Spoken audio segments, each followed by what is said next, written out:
বাজারে অনেক type of sunscreen আছে, বাট তাদের নাকি সেনসিটিভ স্কিন। তারা কি আমার মতো সমস্যায় ভুগছেন যে কোনো সানস্ক্রিন ইউজ করেন না কেন আপনার মুখে ইরিটেশন হবে? ইভেন আপনার মুখে এই সানস্ক্রিনগুলো ঘামার পর সেটা নাকি উঠে উঠে উঠে আসবে অ্যান্ড হোয়াইট কাস্টটা একদমই দিবে। এই প্রবলেম যারা ফেস করছেন তাদের জন্যই আজকে ভিডিও। আমি এনেছি হচ্ছে সলিউশন।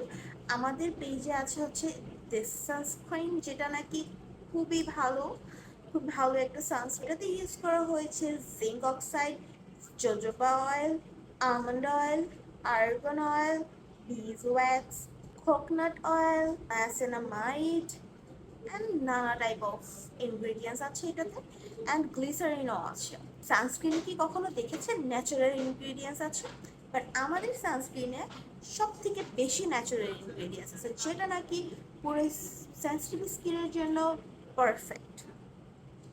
অ্যান্ড এটা এত ভালো একটা সানস্ক্রিন যে আপনার মুখে কোনো প্রকারই হোয়াইট কাস্ট দিবে না, আপনার মুখে একদম বসে যাবে, মনেই হবে না আপনি মুখে কিছু দিয়েছেন, এতটা light weight. Let me show you. সানস্ক্রিনটা আমি ইউজ করে প্রায় অর্ধেকের বেশি শেষ। Let me show you. এটার পাম্পটা এরকম আসে অ্যান্ড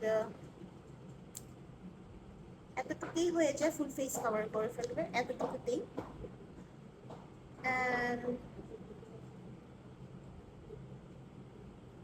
কোনো প্রকার হোয়াইট কাস্ট দিবে না, ট্রাস্ট।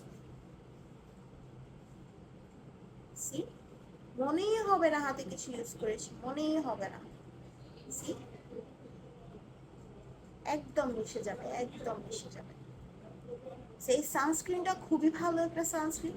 আপনারা চাইলে এই সানস্ক্রিনটা আমাদের থেকে নিতে পারেন, খুবই রিজনেবল প্রাইসে দিচ্ছি। আপনি বিশ্বাসই করতে পারবেন না এত কম প্রাইসে আপনি এত ভালো একটা প্রোডাক্ট নিয়েছেন। সো এটা পারচেস করার জন্য অফকোর্স আমাকে ইনবক্স করতে হবে।